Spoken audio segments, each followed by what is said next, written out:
Happy to have back on our bench racing hotline from ESPN, the magazine. Ryan McGee joins us. Hey, Ryan, how are you tonight? I'm good. Speaking of the great state of Ohio, I just did a couple of hours of college football talk on ESPNU, our college sports channel, and was hanging out with Joey Galloway. Really? The great Ohio State. Yeah, Joey's a great guy, and what I learned from Joey today was that he's a huge NASCAR fan. And, like, legit, a lot of athletes will tell you they're NASCAR fans, right, and you spend 5 minutes talking to them, you realize they don't really know what they're talking about. In Joey's case, man, he's a big Kenseth fan, and he is just crushed. Oh, I bet. How poorly Kenseth has run in the last few weeks, but he's legit. These, like I say, these athletes will tell you, and you say, well, who's your favorite driver? And they'll say, Dale Jr. and, Danica Patrick. And when you asked Galloway, he said Matt Kenseth, I was like, oh, he's for real.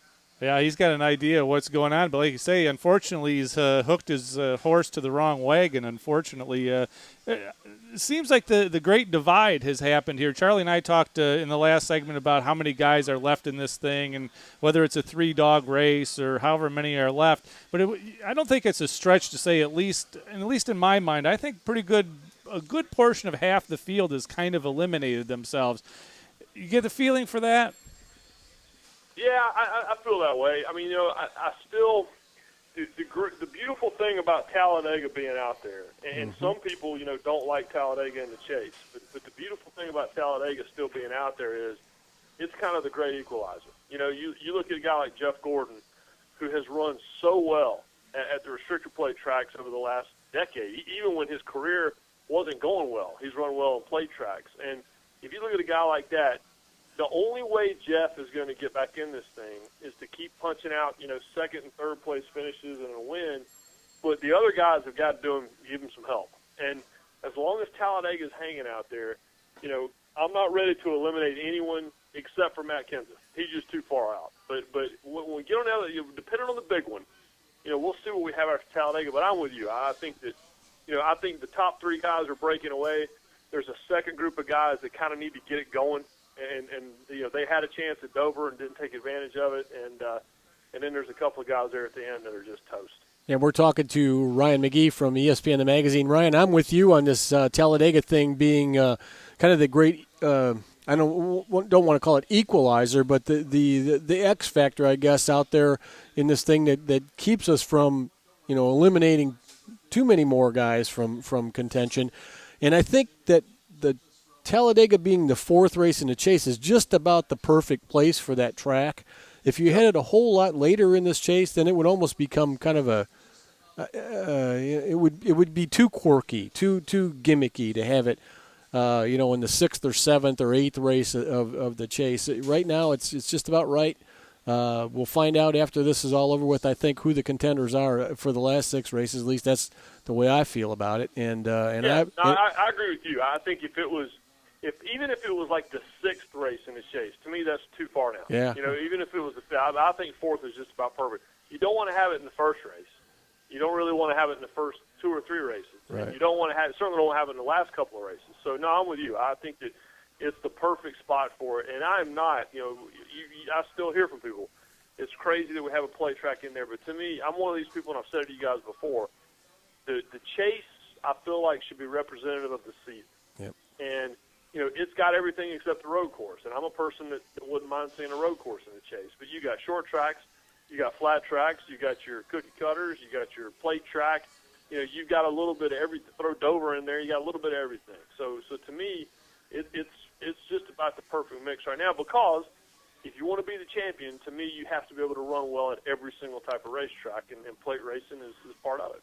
Well, we're with you on the road course thing. We'd like to see one in there too, but I don't know exactly. I don't know what track I would actually take out of there. You've got to leave enough of the 1.5 mile / cookie cutter type tracks in there, because that's what NASCAR is about a majority of the time, and you've got to get the guy who can perform well there. As part of this deal. This all being said, 3 races into this thing, are you surprised at all that Keselowski's won 2 of the 3 and Hamlin's won 1 of them? I'm not as surprised with Hamlin, just because he was so hot coming into the chase. But with Brad, I mean, his numbers have just been great. Mm-hmm. I mean, going all the way back into the summertime. And so I shouldn't be surprised he's won 2. I was stunned and so was he, that he won at Dover on Sunday. I mean, he was not the guy that was going to win at that racetrack. But then again, Denny Hamlin's the first one to tell you that his least favorite racetrack, or certainly just numbers-wise, his least favorite racetrack is Dover, and he was the second best car on the racetrack all day. So, it's funny, the funniest complaint that I get from fans about this time of year is, it's all the same guys finishing in the top 10 in the chase every week. Well, yeah, those are the best guys. That's how they got there, and there's you got 12 chasers, they're the 12 best guys, and there's not a lot of room for other people. So that's always fun. But I think that you listen to Paul Wolf and Brad on the radio, and you don't want to overreach here, but there's a chemistry there that few teams have, and it sounds like, Chad Knaus and Jimmy Johnson, and it sounds like Ray Abraham and Jeff Gordon. And it's just right now, and I'm not saying it's going to last for years like those other guys, but right now they just can almost read each other's minds, and the trust level between those two is just off the charts. If one says this is what we're going to do, the other one doesn't even question it. They just go with it. So it's a beautiful thing to watch and listen to. Again, talking to Ryan McGee. Ryan, we talk about this, and you mentioned that fans complain the same guys are finishing up front, but in this race at Dover, three of the top seven drivers who finished, or the three drivers who finished in the top seven, are outside the chase. You got Carl Edwards, Mark Martin, and Kyle Busch all finished top seven. Are we more likely to have spoilers? It was Kyle Busch. Yeah. I mean, so it's we have a parity level. I mean, you guys know I grew up in Rockingham, and I grew up going to races and watching Richard Petty win by 3 laps. And and it was funny. Fans again were kind of complaining because at one point we only had 5 cars on the lead lap, and we had 6 cars on the second lap, and 8 cars on the third lap, and everybody else was 4 and 5 laps down. And I said, listen, go look up the 1981 Mason-Dixon 500 at Dover. that was the race where, again, I think it was Neil Bonnet had an 8-lap lead and blew an engine. And then the second-place car, it took 5 laps for him to take over the lead.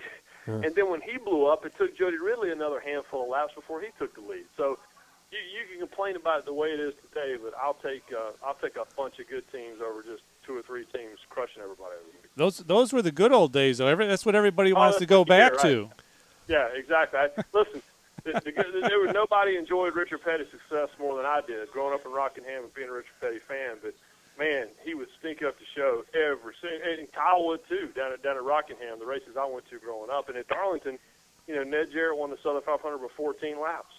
It's just I'll take 20-something cars in the lead lap every week right now. Yeah, me too. Yeah, that makes it much more interesting, that's for sure. You talked about the combination of Keselowski and Paul Wolf, and of course Hamlin and Darian Grubb, I think, is the other one, and of course Johnson and Knaus.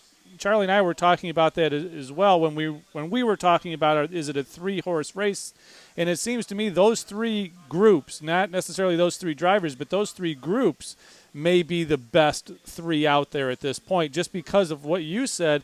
Keselowski and Wolf, they're on the same page. Knaus and Jimmy Johnson are on the same page, and it appears that Hamlin and Grubb have found that chemistry as well, and I think that's really kind of what this is all about.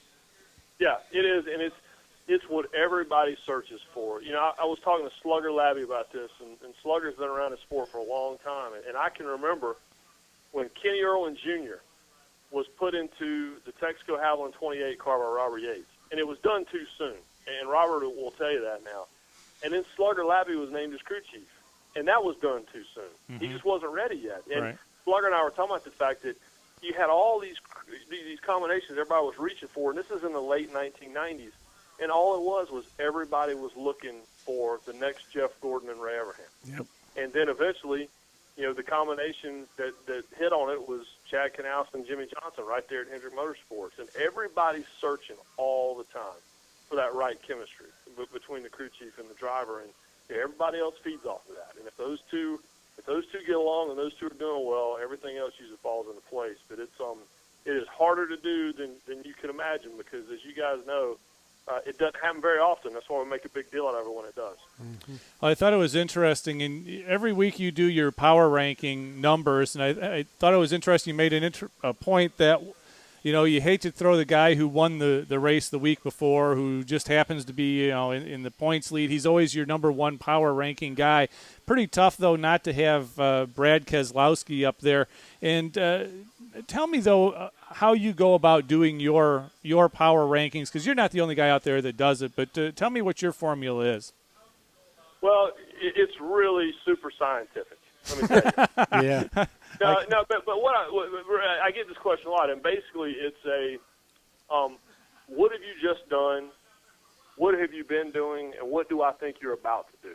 Mm-hmm. And so momentum really plays a big hand in all this. And, and obviously, where you just finished and where you are in points factors into it. Those are the first things I look at. But it's really more about kind of general where I think your team is. You can be sixth in points. Like Kevin Harvick's a great example. Kevin Harvick, who just hovered around 6th, 7th, 8th in points all year, I usually in the power rankings had him, around 10th, 11th, 12th, because that's kind of where he was. Right. He never felt like a 6th, 7th, 8th place car. Well, I've always been very reluctant just to, like I say, to throw the race winner or throw the, Brad even said it after the race. Whoever wins the race is who you guys think is going to win the championship. But Yeah. if you win 2 out of 3, and your 5 wins have come on 4 entirely different racetracks, and you just pull a rabbit out of your hat, and now you're going to Talladega where his career numbers, I think he's got 7 starts there, but he has 2 wins, and his career average finish is way ahead of anybody else in the garage. He's got fewer starts than most of the other guys, but still, he's like 5 top 10s and 7 starts or something crazy like that. So, I look at where they just finished, where they are in points, what they've done over the last month, and then I look at the next track coming up, and that's kind of that. And then and sometimes I'm not above sticking a guy in the top 20 just to make everybody mad either. No, not you, never. Hey, Ryan, we have to go to break. Can you hang out over the breaks? We want to talk to you about Chris Economaki if we could. Yeah, sure, absolutely. Okay, we're going to go to break. We'll be back with more with Ryan McGee. This is On Pit Row. Fastest show on Ustream TV. This is On Pit Row. On Pit Row. MyMetroToledo.net, the place to go when you want